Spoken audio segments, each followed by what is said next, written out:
Le climat est déjà déréglé et ça ne va pas s'arranger. C'est la conviction des climatologues et météorologues présents dans le Gers. La température globale qui s'élèverait de 2 degrés maximum, c'est bien l'objectif de la conférence de Paris en décembre. Un objectif déjà dépassé selon Jacques Trainer, chercheur au laboratoire de physique théorique d'Orsay et enseignant à Sciences Po Paris. L'objectif des 2 degrés, par exemple, de limiter le réchauffement climatique à 2 degrés, est un objectif dépassé. C'est plus d'actualité. On est sur une trajectoire, quoi qu'on fasse avec la meilleure volonté du monde, compte tenu de l'inertie économique et technologique des systèmes énergétiques, je pense qu'on est sur une trajectoire de 3 ou 4 degrés. Alors ça ne veut pas dire qu'il faut baisser les bras, mais qu'au contraire, l'urgence est d'autant plus grande qu'on est sur une trajectoire plus dangereuse. Est-ce qu'on réfléchit bien, c'est-à-dire pour tenter de limiter les dégâts, est-ce qu'on intervient bien sur les bons facteurs? Alors pour le moment, non, pas du tout. Si vous prenez un exemple en Europe qui est très frappant, c'est l'Allemagne qui développe massivement les énergies renouvelables, éoliens et photovoltaïques. Mais ce développement-là, ils ont développé quelque chose comme 70 gigawatts de puissance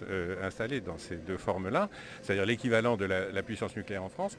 Et pourtant, leurs émissions de CO2 ne diminuent pas. Pourquoi? Parce qu'ils ont mis en priorité le remplacement du nucléaire par des énergies renouvelables et non pas les émissions de CO2. Donc le développement des énergies renouvelables à l'heure actuelle, qui est intéressant, qui pose des problèmes dont je vais parler, il ne vient pas en substitution des énergies fossiles. Parce que ces énergies fossiles sont tellement pratiques d'utilisation et le développement économique tel qu'on l'a repose tellement à 80% sur ces formes d'énergie-là que le système fonctionne comme ça, il est sur sa lancée et pour le moment les bonnes politiques ne sont pas du tout mise en place. Du coup, sur quel facteur il faudrait intervenir? Il faut d'abord établir des priorités, c'est-à-dire se mettre d'accord sur effectivement, est-ce que la réduction des émissions de gaz à effet de serre est bien la priorité? C'est le CO2, mais pas seulement, il y a le méthane, le changement d'utilisation des sols, l'agriculture, etc. Donc est-ce que c'est vraiment ça la priorité? Et si c'est la priorité, alors il faut dégager les bons dossier. Si je prends l'exemple de la France,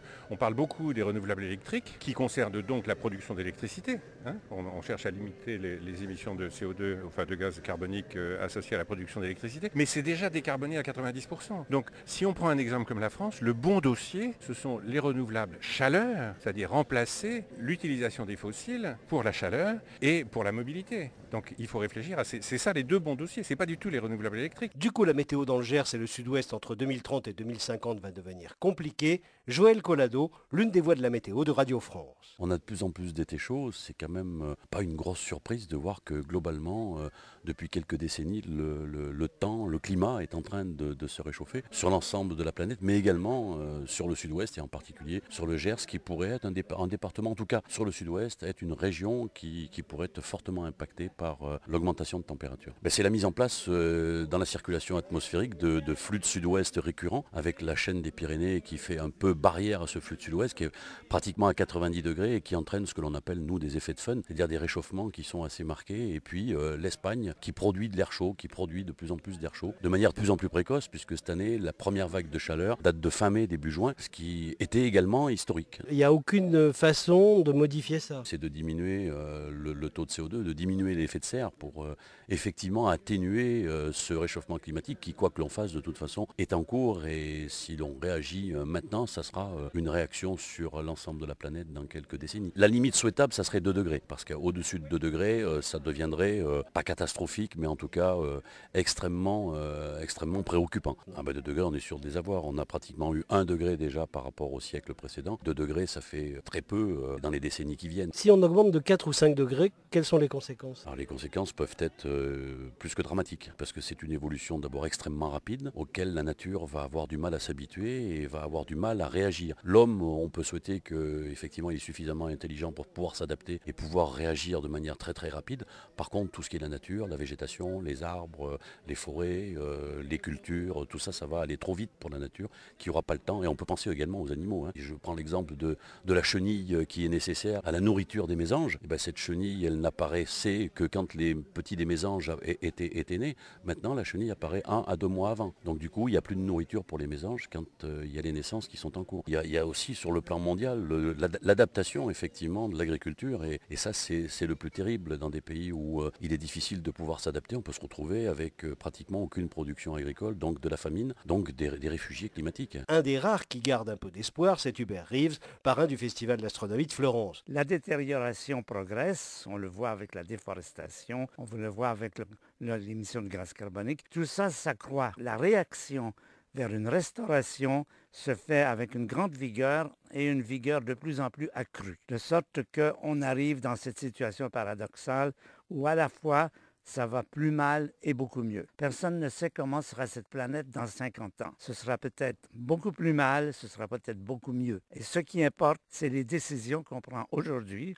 Et je pense en particulier à la conférence de Paris, où il va se prendre des décisions qu'on espère importantes. Qu'est-ce qui peut nous sauver? La première, c'est une conscience, une lucidité que de plus en plus de gens dans le monde savent, connaissent la situation. Ce qui est très important, c'est que les gens ne démissionnent pas. Ce qui est très mauvais, c'est quand les gens disent « c'est foutu ». Vous êtes président de l'association Humanité et Biodiversité. Qu'est-ce qu'il faut faire pour rétablir une biodiversité qui a tendance à disparaître? Le gouvernement vient de nommer une agence nationale de la biodiversité qui va fédérer les différentes agences sur des sujets différents, sur l'eau, sur les parcs nationaux, sur tout ça. Il faut entrer dans ce combat. C'est une véritable guerre. Je crois que nous sommes vraiment en guerre contre ceux qui détruisent la planète. Et il faut prendre cette guerre dans l'esprit de Churchill. Parce que Churchill, c'est celui qui ne cède pas. C'est celui qui dit non. Encore une fois, je ne sais pas ce que ça va donner. Personne ne le sait. Les défis sont considérables. Oui, ça c'est l'ensemble des problèmes qui se posent devant nous.